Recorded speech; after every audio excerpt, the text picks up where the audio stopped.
WMMAC, there's your boy, the Coach Live on the Coach Show Live. Okay, guys, so shout out to Noah, man. Shout out to Noah over at WMMA Rankings, man. Y'all need to go follow the page. And, people, if you're a WMMA fan, you need to be supporting WMMARankings.com. So Alexa Grasso, she did an interview with BJ Penn, and they asked her a couple of questions, which I thought the questions in the interview went well. And then they just kind of asked her, okay, they put all that to the side, and they said, okay, Alexa, when do you want a title shot? And so Alexa Grasso was saying, hey, not too far away. Now, here's me, okay? If anybody that can speak on Alexa Grasso is me. I've been covering her for, 7 years? I've been covering Alexa Grasso since she was 20 years old, okay? So if anybody that can speak on Alexa Grasso is yours truly. I know Alexa Grasso inside and out. I understand her fighting mode. I understand, what she does in certain situations. I understand Alexa Grasso. The thing of it is, Alexa Grasso has very high anxiety. She does. It's just what it is, okay? She's got very high anxiety. I don't think Alexa can handle too many big things at one time. I think Alexa need to focus, okay? Because when they asked Alexa, they asked her, hey, well, who do you see yourself fighting next? She just said, just give me a high-ranking opponent. And I'm like, damn, this is one thing, okay? It's not smart, okay? First of all, we know that the whole call-out thing, a lot of these fighters are not keen enough to, go ahead and call out the right person, because you call that person out, then, that's going to be a doorway to your next big fight, okay? They're just going to give you anybody. Alexa Grasso, she beat Maycee Barber, but, Maycee Barber truly hasn't been proven. And I don't care whether or not, a lot of y'all agree with that or not. Maycee Barber was given a ranking that she didn't earn, okay? She was given a ranking that she never earned. She beat J.J. Aldridge, okay? J.J. Aldridge was very, very good, okay? But J.J. Aldridge also, both of them, they were unproven. I'm not saying that they're not good fighters. They're great. They're good fighters. But they were both unproven in the division. So they don't have that career-defining win, like that big career-defining win under their belt, and neither does Alexa Grasso. Before Alexa Grasso gets a title shot, Alexa Grasso going to have to go through some smoke at 125, okay? She's going to have to go through someone that career-defining win. If I'm Alexa Grasso, okay, I'm going to call out my Lauren Murphys, okay? Caitlin Chikagian, that's just what it is. Jessica Andrade, okay?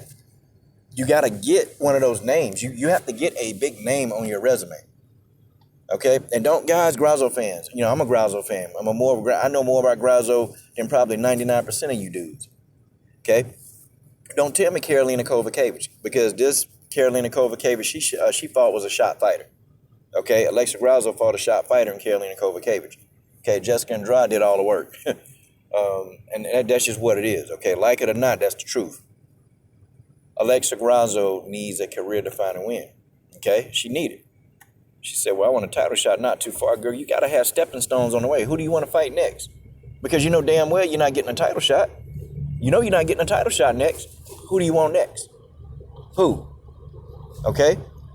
Who's in that spectrum? Who's up in that top 10, in that top 5, that you want to deal with? Who?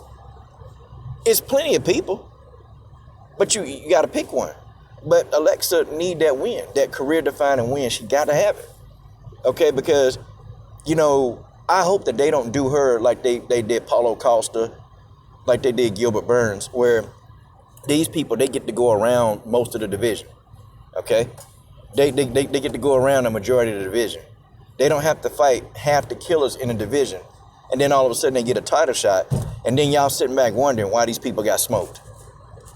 I mean, y'all sitting back wondering why these people got the hell beat out of them. Well, they were never ready to fight for the belt in the first place because they were never tested, okay? Now, I'm not saying Alexa Grasso hadn't had any tough fights. She had. But I need Alexa Grasso to win the tough fights,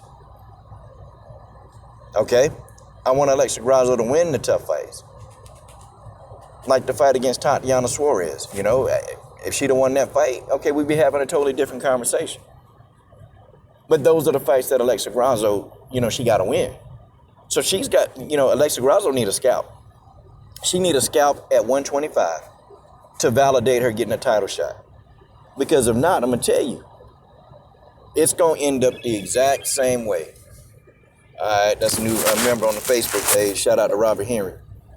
It's going to end up the exact same way, okay? She's going to get dominated, and people going to be wondering, like, man, well, Valentina sure don't have no competition. I'm putting that video out soon, guys, on who in that 125-pound division got the right. I'm talking about they legit have earned the right to call out the champion. Like, they've earned that right. And it won't be clout chasing when I give y'all this list, but I got to make this list because, I just think too many media people, they see a UFC star in front of them, or they see a UFC fighter, and immediately they want to ask this person about fighting for the belt. And honestly, the person, they sitting there like, well, in their mind, well, I'm not really ready for the belt. I hadn't fought. And some people are. But I do agree that Alexa Grasso, she's probably maybe about 2 fights away. Maybe 2, okay, depending upon if she gets 2 fights, one in the top 10 and one in the top 5, absolutely. She's there. She's there. Hands down. Because if she fights somebody in the top 10, okay, that person's going to be a pretty good opponent. But if she fights somebody within the top 5, that's going to be that opponent that's going to lead Alexa Grasso to the promised land.